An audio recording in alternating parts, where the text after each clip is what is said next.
But first, we talk to another mayor who has had to confront a troubling history of racism in his city. Mitch Landrieu spearheaded the removal of 4 Confederate monuments in New Orleans. He recounts the cultural and political battle to bring them down in a new book, In the Shadow of the Statues. We spoke earlier today, and he began his response to the situation in Sacramento. It's a very painful example, again, that we haven't gotten it right yet in the country. First of all, most law enforcement officers show up for work, they put their lives on the line, they risk their lives. But there have been too many examples over the years of police officers not being properly trained to shoot first and ask questions later, and then there's a lot of gray area. But one of the things that's been universally true over the past couple of years that we've been dealing with is how to investigate these things so that the community feels like there's been an honest assessment of whether or not it was done appropriately or not. And I know that they're going through this in Sacramento. We used to go through this in New Orleans a lot. We have been under federal consent decree for 8 years. All of our police officers now wear body cams. Every time there's a police-involved shooting, the area gets cordoned off. We have independent folks that are not on the police department that help investigate the matter so the public knows about it. But clearly, there is a rupture that has existed between police departments and the community, and you have to work really hard to put that back together. When you came up with the idea a couple of years ago after talking to Wynton Marsalis of taking down Confederate statues, you met with enormous opposition. I certainly did, but I want to put this in context for the country. You know, as New Orleans suffered from the effects of Katrina, and then Rita, and then Ike, and then Gustav, and then the BP oil spill and the recession, we were in the midst of rebuilding the entire city. And as we built the hospitals in the riverfront, we were thinking about, well, how are we going to get ready for our 300th anniversary, which allowed us to really think about where we had been and what we were doing. And the public spaces came into full view. So when I asked Wynton, who, as you know, is not only a great musician, but a great historian, to help me curate the 300th anniversary, he said, you really ought to think about taking those statues down because they don't reflect who we are. And have you ever thought about them from my perspective or from the perspective of the African-American community? And of course, that set off an explosion in my head, and I started thinking about why they were there, and that really kind of began the process of suggesting to the city that we take them down. And ultimately they came down last year, but not without, it became a national discussion. Correct. The president got involved at one point. Yeah, he said sure it's did. sad to see the history and culture of our great country being ripped apart Yeah. by taking down these. Well, it's really interesting because these Confederate monuments were actually put up well after the Civil War ended. And of course, everybody knows or should be able to acknowledge that the Civil War was fought to destroy the United States of America, not to unite it.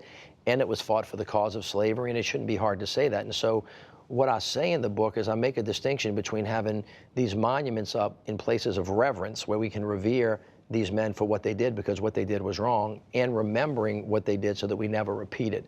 And I think it's a very important step in the process that the country has to go through for racial reconciliation. And yet, it's 150 years after this country fought that Civil War. It's 50 Correct. years after the Civil Rights Movement. Correct. Why did it take so long? And it's a couple of years after we had an African-American president. Yes. Which goes to the big point. The fact that the speech that I gave actually resonated across the country means that we have a problem that hasn't been reconciled. And we have not really done a good job of it. And so whether it's police-community relations, whether it's other particular issues that we're confronting, we have to work through this issue of race that we obviously have not worked through very well. The country keeps dealing with it in different ways. Well, we don't. The truth is we don't deal with it at all. We act like, oh, we had the Civil War, we had civil rights, let's get over it, let's move behind. And the African-American community is saying, wait a minute, we have more to talk about and we have more to do. And there are tons of examples of it. But one of the things that the book tries to do is create an open invitation for people to rethink their history and to reflect on whether or not the history that was told was actually the true history, much less the whole history. And I think that when they do that, they will recognize that as a country, that diversity is a strength for America, not a weakness. And of course, some people want to relitigate that right now. And I think we have to restate it very clearly so people know where we stand. Is that being heard right now in New Orleans and in the state of Louisiana? I mean, well, are people accepting this now? We're certainly talking about it a lot now. And I think a lot of people are being moved to think about it because when you put yourself in somebody else's shoes, it gives you a chance to see the world a little bit differently. So I'm hoping people will really think through it.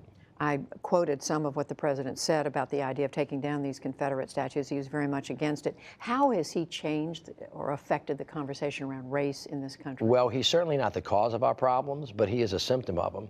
and his uncareful language that he uses helps exacerbate it. He has given people who are avowed white supremacists, you know, the feeling that now is the time for them to come out of the shadows and speak forcefully to the notion that whites are actually better than African Americans, and that this nationalism and nativism that is manifesting itself is okay. And I just think that whether you're a Republican or a Democrat, a conservative or a liberal, one of the things we ought to agree about in America as Americans is that there is no room for white nationalism in the United States of America. That has taken people into very dangerous places historically, not only in this country and in other countries. And we can argue about whether or not we want to approach the world through tax cuts or what our positions on war and peace and all of that stuff is, but on white nationalism and the notion that somehow white people are superior to brown people or black people, that is not who we are as Americans. That's not who we aspire to be.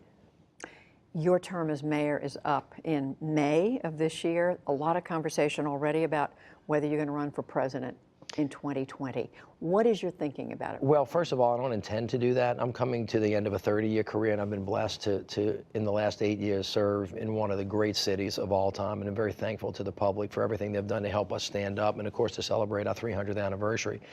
I hear the chatter, but everybody's just desperate to think about what's coming next, because I think people are tired of the chaos that we have. But there are going to be lots of other people that are going to do that. I don't intend to do that right now.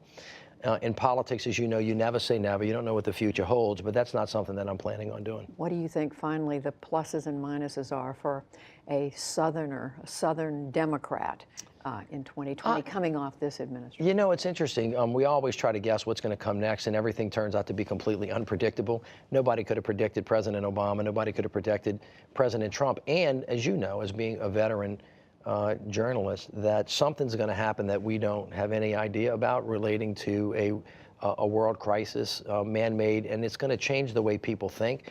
And so I think it's way too early to try to game that out at this point in time.